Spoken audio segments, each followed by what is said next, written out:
Welcome back to the Share It All podcast. Ooh, wow, I can hear myself. Jesus Christ. Welcome back to the Share It All podcast. I'm your lovely, devoted host, Joy, the growth coach, and I'm here with my fellow great friend, Justin. Hey, what's going on, everybody? Move up a little bit towards the Oh. mic so I can hear you. Yeah, Yeah, make sure. Hi, how you doing? You doing well today? It's I'm in a middle space. Could be better, but I'm about to go out later, so definitely. Today, we are going to be talking to Justin and, getting into what he considers mindfulness, talking about, him in the music industry and basically how you're growing as an individual. Oh, all right. Yeah, so let's get into it. So what's your definition of mindfulness? Okay. So I'd say my definition of Go ahead. good. Okay, cool. Yeah. I think my definition of mindfulness would definitely have to be in the most simplest terms, just being present. Like, I feel like a lot of times we go through life on like an autopilot, Mm-hmm. and because things that we don't want to acknowledge or things that's going on that's bothering us that we don't want to give time to, we don't want to give time to those things, and so we kind of just go through the regular like rigmarole of the day. But Hold up. Just make sure you're talking into the mic. I just think that a lot of times we just kind of go through life without taking a second to really stop and like see where we're at and how we're actually feeling. So I think when it comes to being mindful, especially when it comes to mindfulness of like on a macro level, it takes being mindful on a micro level, like within yourself, being present within yourself, being able to admit and say when you are okay, when you're not okay, understanding that being not okay is okay at times. Like there's going to be times when you're not okay, and that's okay. Just being present in those feelings so that you can feel them and properly find ways to move forward and cope with those things. Okay. Now, do you practice meditation at all? I used to. I should probably pick it back up, to be quite honest. But I mean, I've definitely, taken space to myself, like breathing exercises. Like, so I guess that counts as meditation. It does in some form of meditation, actually. It does help. Yeah. So I mean, I practice it, but not often enough to say like I'm like a dedicated, meditation expert. Okay. So you're not actually like off with your definition. Actually, mindfulness means to be present. And it also just means also being present within the meditative space. And just to be mindful is also just slightly being aware of yourself. And so just to ask, do you think that there's any differences between self-awareness and mindfulness? Like, do you believe they share the same definition or no?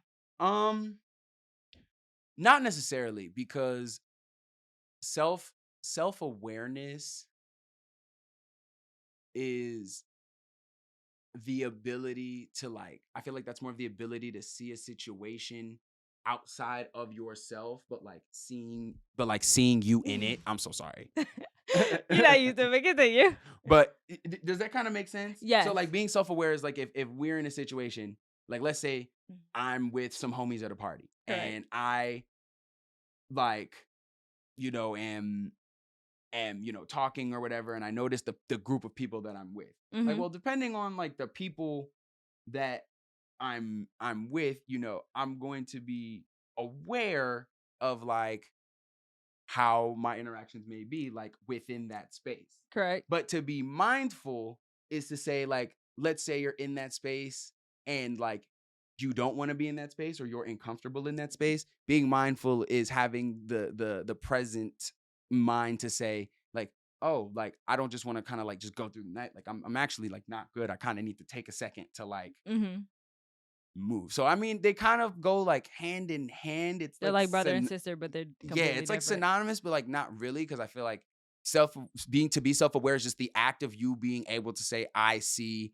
myself and how I'm acting within the situation and can make inferences on how to move based on that. But mindfulness and being present, I feel like has more to do with like it's a deeper look into that self-awareness. Yeah.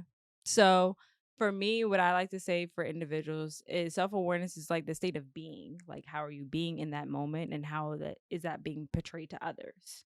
right? Versus being mindfulness is being present, but being present internally within yourself.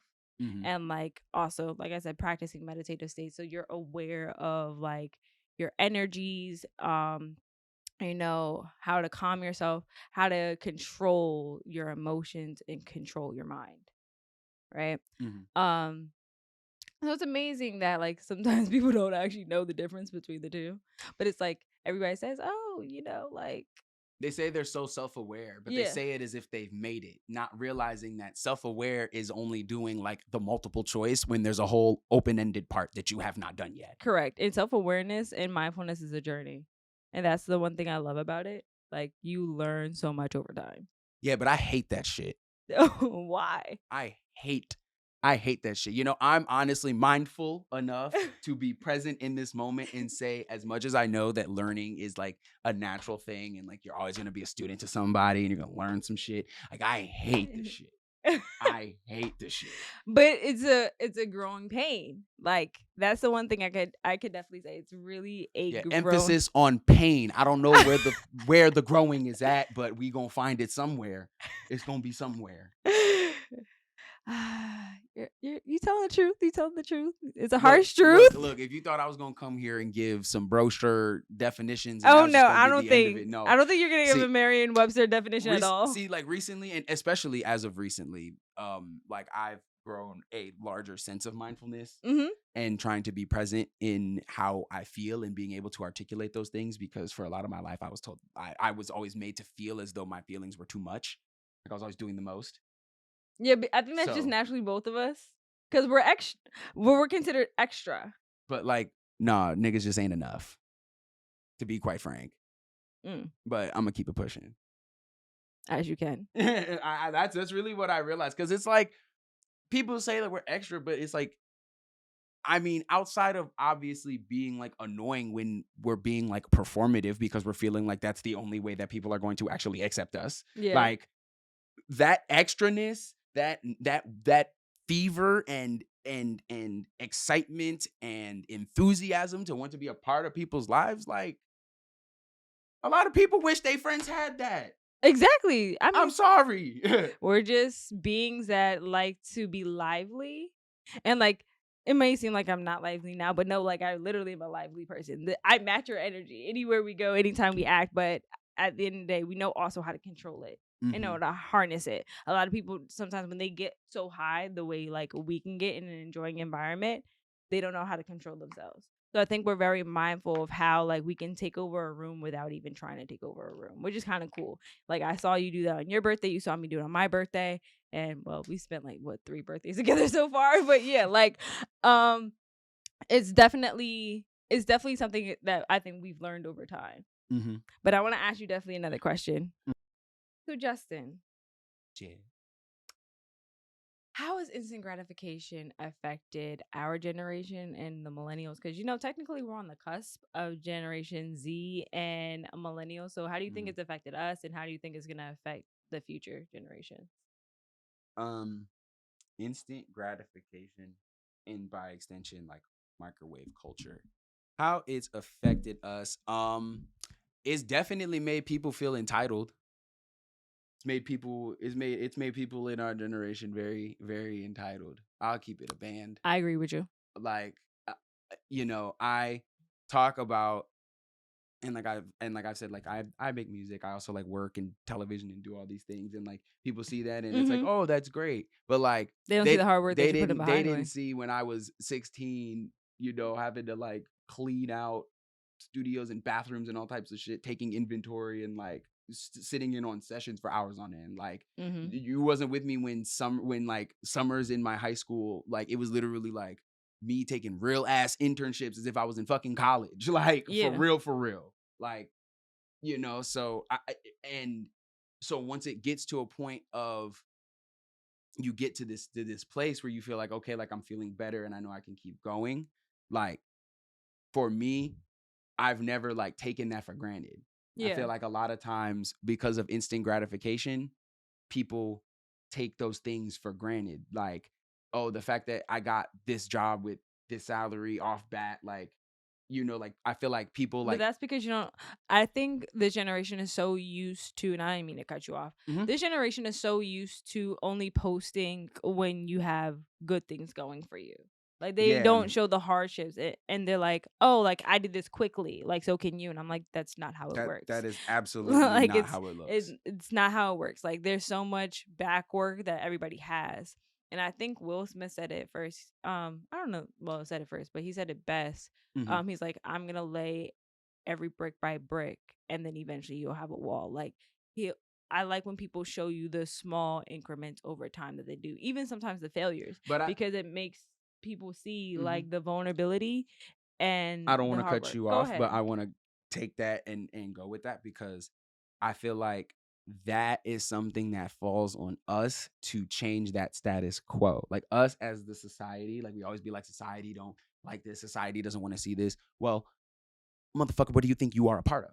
I mean, like, change got to start somewhere. Mm-hmm. So, like, I feel like with me personally in my life, I make it a point that whether it's you, whether it's any of my musician friends, my friends that do YouTube, my friends that produce, whatever it is that they do, like, if it's a good day, if it's a bad day, like, I'm here and I'm like eager and wanting to like support, you And that's know? appreciative. Like, cause you've been supporting since for 2 years.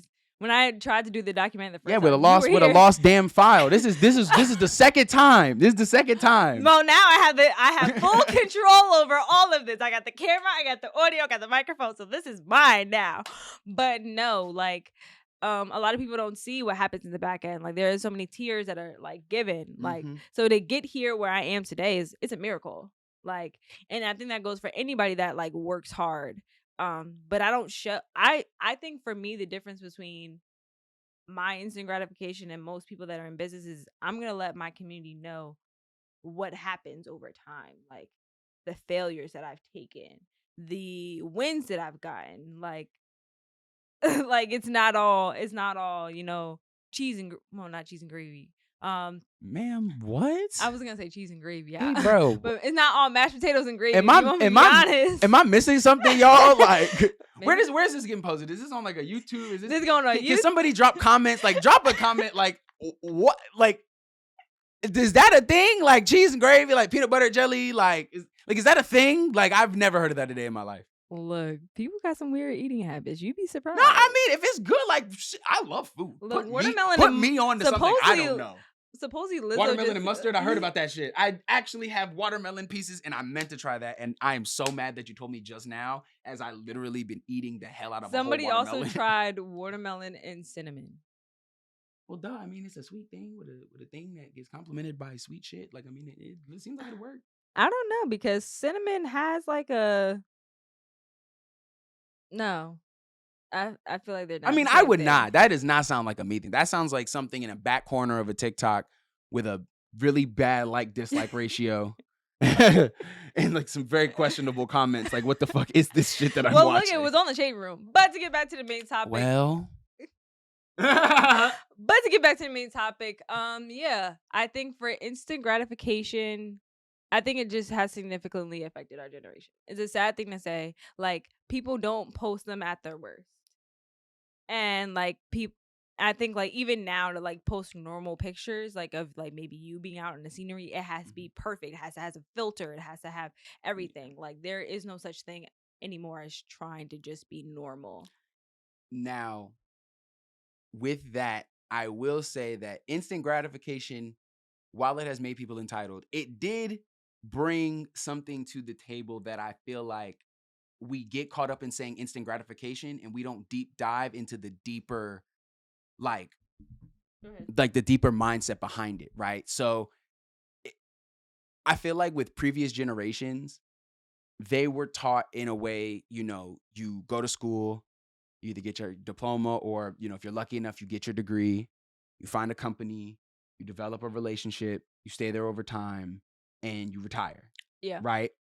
And it's kind of like the person that waited till marriage to kind of, start, doing the do. Mm-hmm. And then you realize that the person that you with is ready to replace you with a new hire real quick Oh when you yeah. start fucking up. And now, you're left out not trying to understand, like you're not really understanding what's going on. So I feel like with instant gratification, while it did make people entitled, it also gave people a sense of being able to start to see their worth in like the workspace and not just allowing things to be like just cuz. Like, Yeah. yes, I'm going to learn, I'm going to take my time, I'm going to learn the skills and make the connections, kiss the babies, do the whole thing, right? Yeah. Take the pictures. But like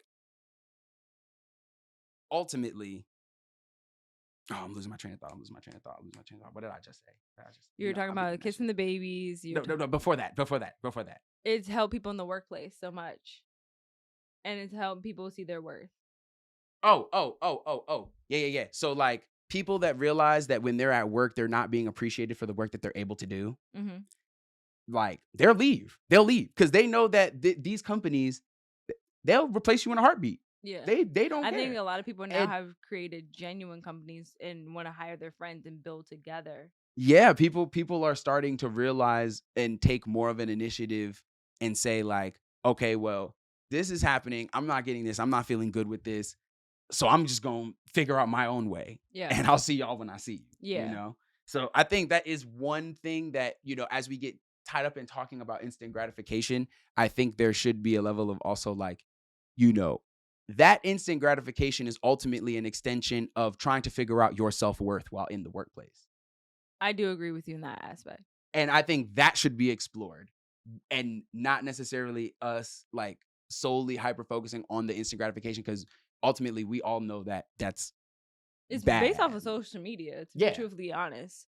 And I think it's just played a large part in how people view themselves. But I do agree with you. It has made an instant gratification where people are taking the initiative, just like myself, to create a lane for themselves.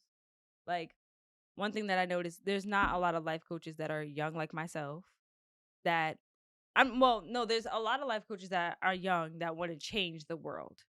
But they're not all doing it the same way. Everybody has their own lane. So creating your own lane for yourself and creating your own lane for your community, I think that's what's most beneficial. So I think that's the most important that I've noticed from instant gratification. But I don't.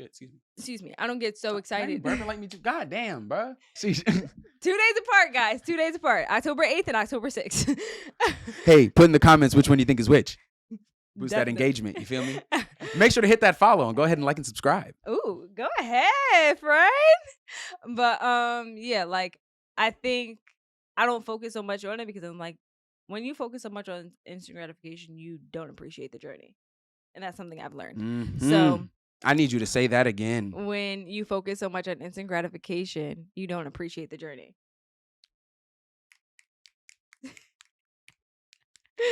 Yeah, so I've learned to just appreciate the small wins, but enjoy the learning process. Enjoy the process that I'm getting to. Like, I loved working on the back end of my business and watching it flow.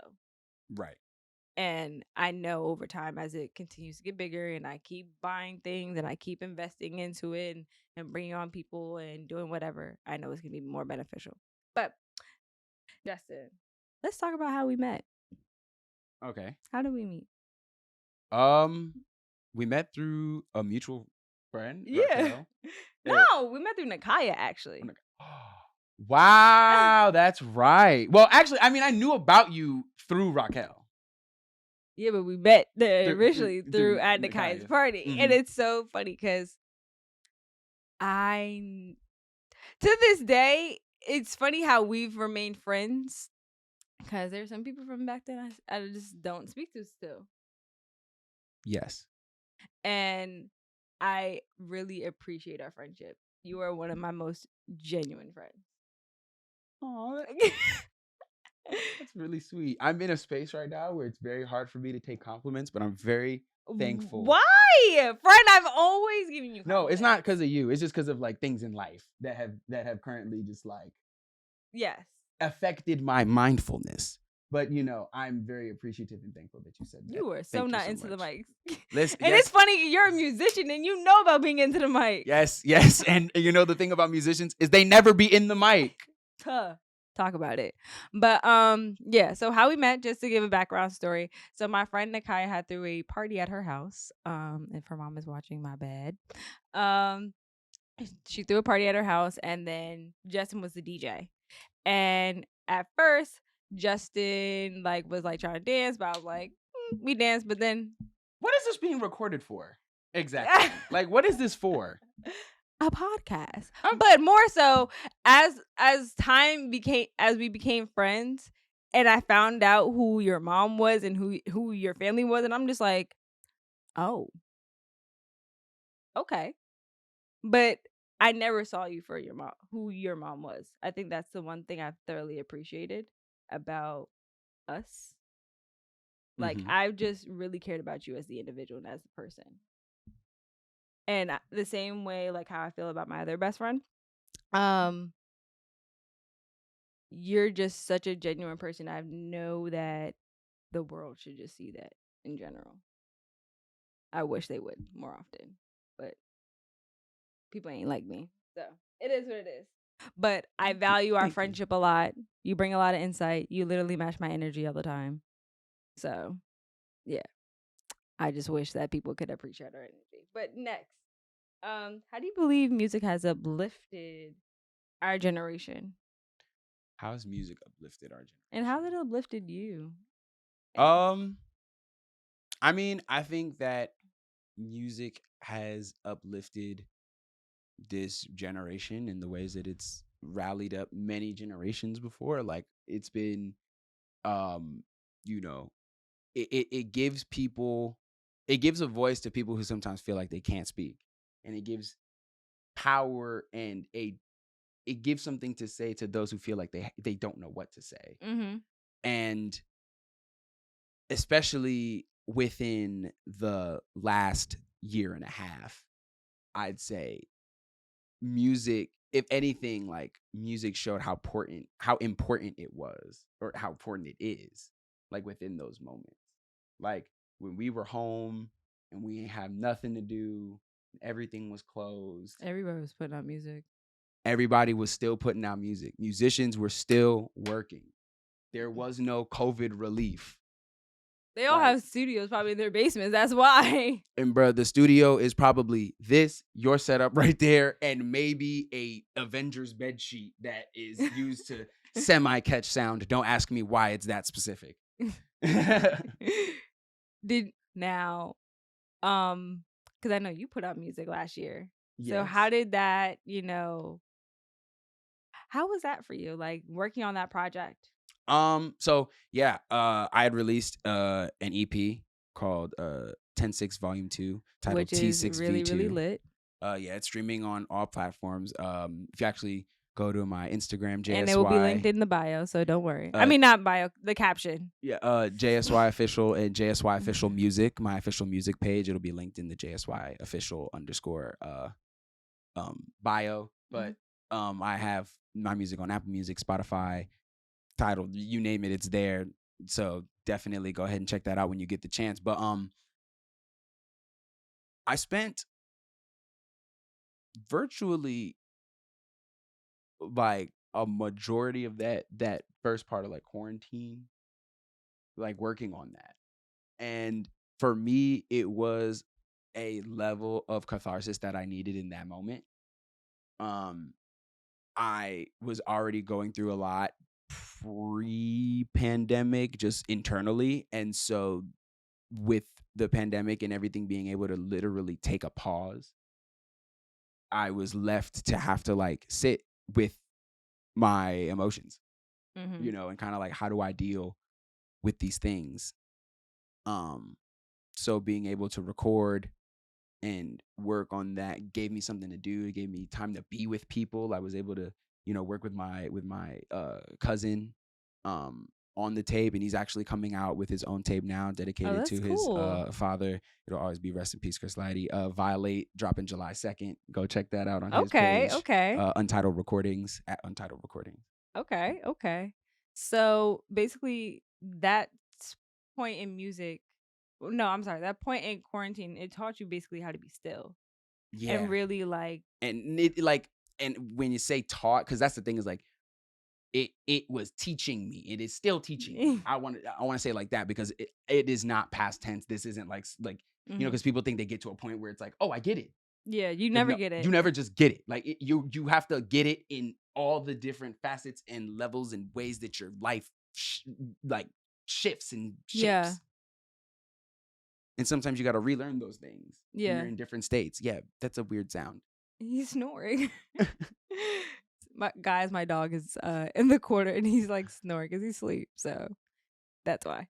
But you enjoyed it? But yeah. One thing is that I loved your project. Oh, thank you. I really, really did. It was my bop for my birthday. Our birthday. Aw.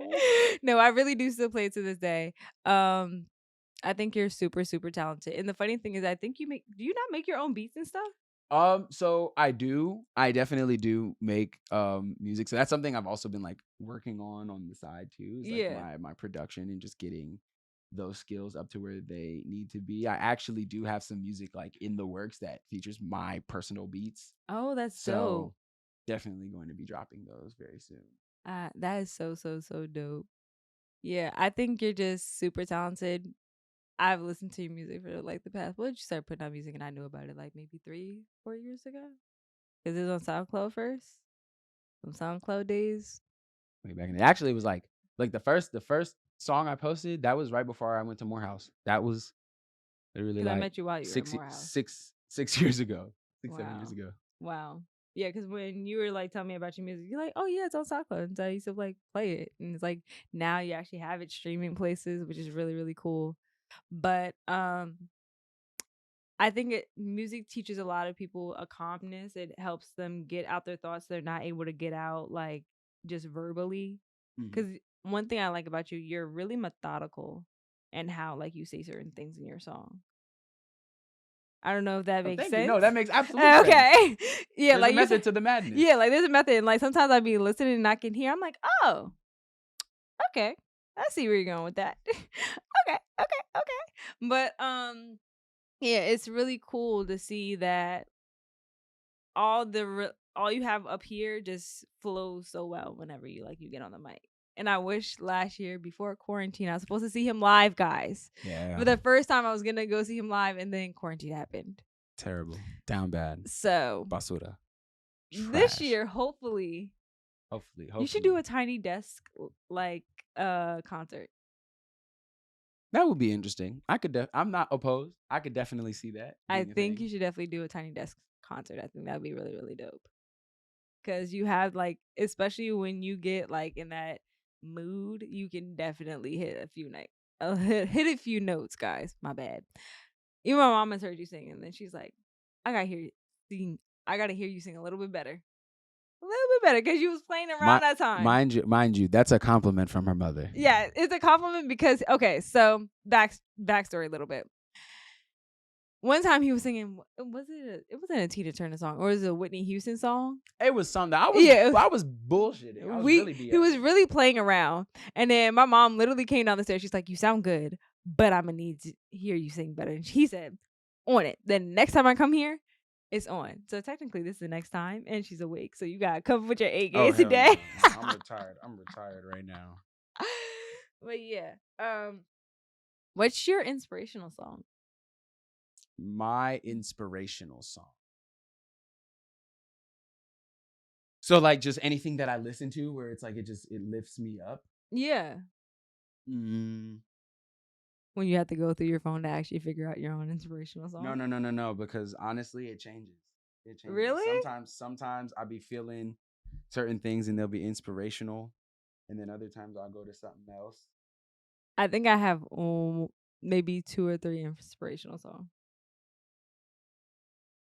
But then again, I'm slightly an old head when it comes to music, and I don't like changing songs. This is true. See, I'm the exact opposite. Like I'm always trying to stay up and listen to like what's new, like what's the next hot thing because I mean, you're an artist, so you have to follow the trend. You have to follow the wave. it's not even so much as like following the trend, it's trying to catch the next one. Yeah. So like, but basically like I remember listening to like a lot of artists out the UK and like sort of hearing the types of beats that they were coming with, like the Afro beat, like the dancehall type shit that they be doing over there.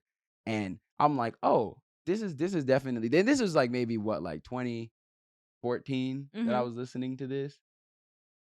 And then I was like, yo, this is going to catch on here. Like, watch. When did Work come out? 2016? Yeah. So like, Work came out in her album in early 2015, 2016. And that was her last album she put out. Right. So then you have UK drill. I started listening to that already, like grime in UK. I was already listening to that. And I said, watch, that shit's going to come over here and that shit's going to go stupid. When did Pop Smoke come out? 2018, 2019? No, he came out 2019. He came out 2019. Yeah, 2018, 2019. So yeah, I mean, like, I always just like, I'm always just trying to be like, oh, what's the next thing? Because I just want to hear it while it's still pure before, the machines get a hold of it and then they start trying to monopolize and do that whole thing. What was was it a recent J. Cole song that I heard that was that? This is a really difficult question. Like I'm surprised. Like, it is hard to ask of you. Like some people, they be having like the stock answers, right? Like, yeah, I could pull like We Are the World. Like, no. Yeah, that's inspirational. Like, that makes me happy. Or like, I could talk about what's like,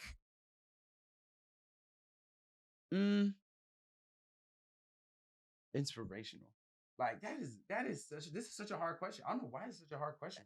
Really? I thought this would be so easy. No, it's actually really hard for me to choose songs. That's why I make playlists. Because I don't want to choose the song.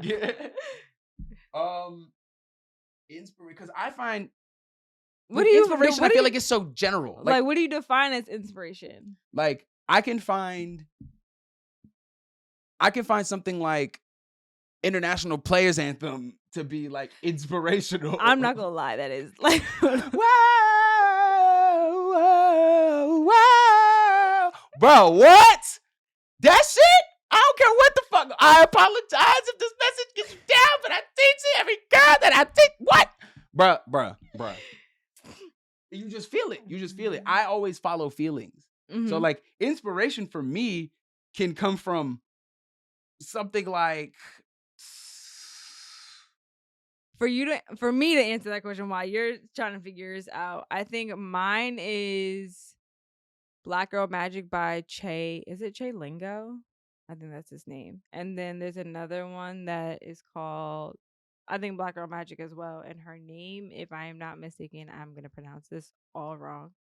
I'm going to spell it out so you guys know why. It's Black is Beautiful. It's Mayayda. Mayyaadda. So her song is really dope. Okay, wait, no, I actually do have the song. Okay. It's by the Soul Seekers. It's called It's All God. Okay, so what about it like is so inspirational for you?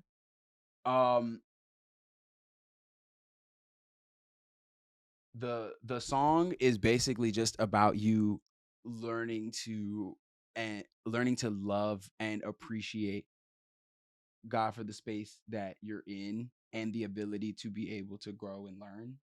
Like, let me not play it so that you don't get DMCA. But like the lyrics, it goes like, I've got money in the bank, cars in the driveway, a house I could claim, clothes in the closet, a bed for my head, shoes for my feet, breath in my body. But if I was just anybody, I'd say it's all good, but I know better. All God. Okay. So it kind of, it's like a humbling song. Yeah, it reminds you like, yeah, you got everything together, but remember who gave you the power to get that. Yeah. Because you didn't do it alone. You didn't do it by yourself. And ultimately, you won't be able to do it by yourself. You will need help. I have a big problem with accepting help from others. I have a really large problem with that. Why? You got up like you felt attacked. I do feel attacked. I do. I have a hard time asking for help. I feel like, I don't know if that's a man thing. Nah, it's not just like, well, it is, but that's like a layer of it. There's multiple layers to it. But why is it so hard for you? Like, mentally that you can't get anywhere in life without like anybody else. Well, it's more so about wanting to make sure that I have the power to be able to do things for myself and feeling like if I'm not able to perform or do something by myself, then what value do I bring to a scenario? That's where those feelings came from. So it becomes really hard for me to ask for help because I feel like the moment that I ask for help, I have now lost the value in what I can bring by myself. it doesn't make sense. I mean, it's something I'm working on, but you wanted to have a mindful podcast, and this is what we're gonna have. Of course. I I understand where you come from because we are our worst critics. I think that's just for anybody, but like I definitely see it within ourselves a lot. But how am I gonna phrase this? Do you think that's something that like you're continuously working on every single day? I mean, it's something that I'm trying to work on every single day. There's times where I'm on a streak, and there's times where I lose the streak. Like, are you aware of it? Yeah, I mean, that's how I've been able that me being able to tell you now is an extremely growing part because that's really something that I've never vocalized. Mm. So yeah, that's like the first time of me really vocalizing that like here in this space. Oh, wow. I make this feel like a safe space. Really? Yeah. Oh, wow. I know you are not about to bark, sir. And that's been a problem of mine since before I met you, since middle school. Now, does that like come from like friends? Does that come from like family? Like, where do you think it like initially stems from? A combination of everything. I think in your formative years when you are faced with humans that are reacting as humans do and you don't necessarily know where those emotions come from, the first thing you do is think, well, maybe it was something that you did. Mm. Okay. And when you have those little tiny paper cuts from that long ago, they don't They don't always heal. heal. Exactly. So they carry on. And as you grow with the deformities that those cuts created. Mm-hmm. But only when you recognize, like, oh shit, that's not supposed to be there. Mm. That's when like start to do the work to actually stitch the shit together and figure it out. Okay. Oh, well, I was going to say, something that my mom always taught me when I was a kid is that I don't have all the answers, but I can always show you who has the answers. And especially like she always told me God always has all the answers. And anytime like she doesn't have the answers, God will direct her to a person that has all the answers. And she's always kind of told me, don't think you get anywhere on your own. So although like I have a sense of dependency and whatnot, and I think that does truly affect me because like as a person, you can get things better done on your own quicker, the way you want it done, the way you need it done. But it's always better to ask for help because I think, let me ask you this. Do you have a hard time asking for help because it has something to do with your trust issues? Like mine stem from trust issues. Oh, I mean, yeah, it stems from trust issues and feelings of inadequacy. Oh. Would you like to dive more deeper into Uh, I'd rather not. that?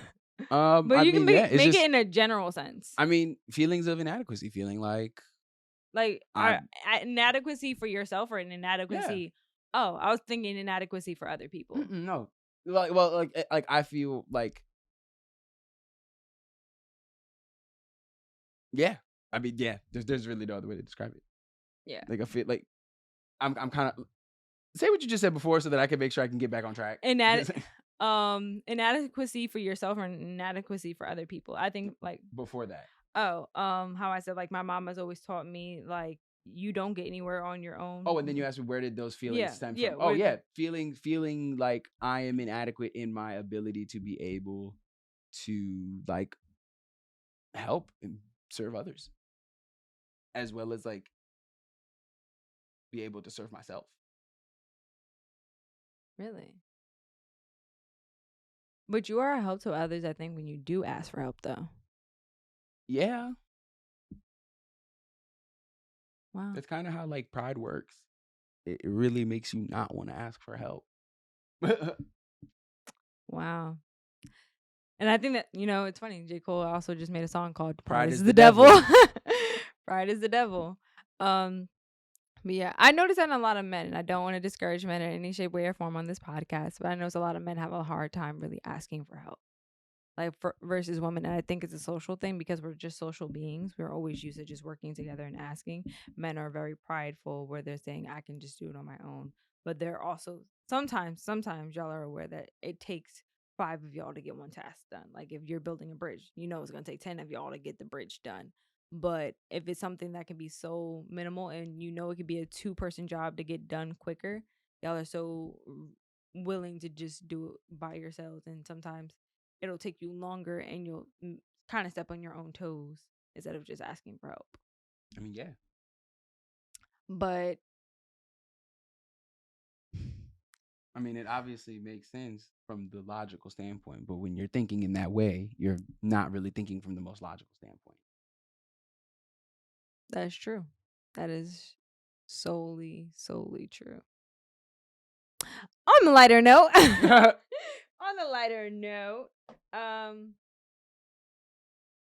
what was, aside from like quarantine being your inspiration for your last project, what was your inspiration overall? Like, what was the vision that made you be like, this is it? Like, it was time for you to drop it. To be honest, I had already had so I'm a very prepared person. Yeah. I already put things together before I start. So I already knew why I wanted to do this, how I was going to do it. I had already had the idea for those things. So it wasn't really this is the moment. It wasn't towards the end. It was literally in the beginning stages. After recording, I think one of the first songs. So it was actually, you know what? To be quite frank, it was really 2 moments. So Yeah, go through the song so you remember. yeah. Because it's specific ones. So I Mariachi is the oldest song that actually helped produce on that one. Okay. So when we had made that beat, I knew when we made that beat, whatever we dropped it on, it was gonna be great. I felt like it was gonna be ride for me. The hook for that came towards the end. That was one of the last songs recorded, and that was us at the crib. Everybody was drinking, and he was just playing beats. And then I just got on the mic and just started screaming out a hook, and they were like, "Oh wait, that hook is fire!" And then Tony, the other producer, my homie, stopped. He literally stops the song, and he's like, "Christian, set it up. You already know what time it is. Go ahead, get in the booth. Go ahead, you know." So in those moments where it was just so naturally free flowing, and you just look up and you're in the middle of a song doing the thing. Yeah, it's just those were the moments when I knew okay, this is gonna be good. Regardless of how many plays or whatever that it gets, I can say that I put out a project that you're passionate about. Yeah. I think that project also speaks to you. It speaks to the type of energy you constantly give, because you have some songs on there that are slow forming, but they're really upbeat, joyous. You want to play it all the time, and it's one thing I know, it's all dance. You can dance to any song on his project, and that's literally who you are. You're a dancer at heart. So I saw that in all of your music too. I wanted to definitely I always thought about that to say that to you, but I'm like, yeah, they're all dance songs. Literally every single song is a dance song. When I think about it. But yeah, I thought I definitely can see you. This is a project that just shows me who you are. And I think when people put out projects, just like how J. Cole just put out his recent project, it speaks to who he is as an artist. He's not kind of trying to come in here and impress people and be like, oh, I want this album to be played in every single last club. He's like, no, this is me. This is how hard the work, the dedication. And something I was watching Genius the other day. It also shows how important basketball is in his life. So I think this album shows how much dance is important in your life and your level of creativity. So it speaks It's to you as an literally a song on artist. there called "Dancing Like a Fool." Yeah. That's literally whenever I think of that. So there's a video that I'm probably just gonna put in here somewhere. I have a view from one of your birthdays, and literally whenever I put on that song, I literally have that. Matter of fact, I just have to show it to you because it's I literally see that that version of you. Let me see if I can find it, guys. But I'm just like, oh, that's literally Justin. Like, he's just dancing. But yeah. Is there any questions you have for me, Justin? No, I don't have any questions. This is way more in depth than I thought I was getting. Really? Already, yeah. I didn't know like how I was gonna try to answer, but at a certain point, You I can't hold can't fake, back. I can't fake it. So You never fake anything. I think that's the one thing I've always it's this video. This is what I think. Whenever I see you, I think of this. Or this. It's I was literally going so slow. I know. Like every single time I see that, it's like that's what I think of. Oh, can you send me those? Yes, I can. I think I did send it to you before, but I got you. But yeah. Thank you, friend, for coming on my podcast. Of course. I greatly already appreciate know. you. Thank you for having me. Of course. So how are you gonna be spending your Juneteenth? In Liberty State Park. With a bunch of black people. With a bunch of black people. I'm vaccinated. I'm gonna have me a Corona outside. That's actually funny. That's actually a really funny pun because I really meant the beer. But like to have said that I'm vaccinated and then say I'm. So that is all for today's podcast, guys. I want to thank you guys for tuning in and watching or listening to the Share It All podcast. Justin, where can we find you? So you can find me on Instagram at JSY official _ and if you want to follow my music for updates and anything going on with that, And you go can download his music. And to go check out my music, go check me out at JSY official music. So yeah, there'll be links in both of those bios to be able to go, and I have my music on Apple Music, Spotify, Tidal, all of the things. Just type in JSY and it should come up. Yes. Wait, do you have a Twitter? Do you have a YouTube as well? I actually don't. I'm still like, I still got to get those things together. Okay. I'm gonna be honest. I'm really just on Instagram right now at the moment. I'm not really on Twitter. I do have a Twitter at JSY official _ as well. But like, I mean, it's hard to be on every single last social media. Hello, you got to pick your struggle. Yeah. You got to pick your struggle. Like, I can't. I just turned Instagram likes off, so I don't even see the amount of likes people get no more. As you should. But yes, you can follow us at Joyful Wellness on Twitter and Instagram. Joyful Wellness _ You can also like us on Facebook at Joyful Wellness Project. You subscribe to us at Joyful Wellness Project on YouTube. And yes, you can find us on our podcast on Anchor and Spotify. So thank you guys for tuning in, and we will see you another podcast. All right. Bye, guys. Bye.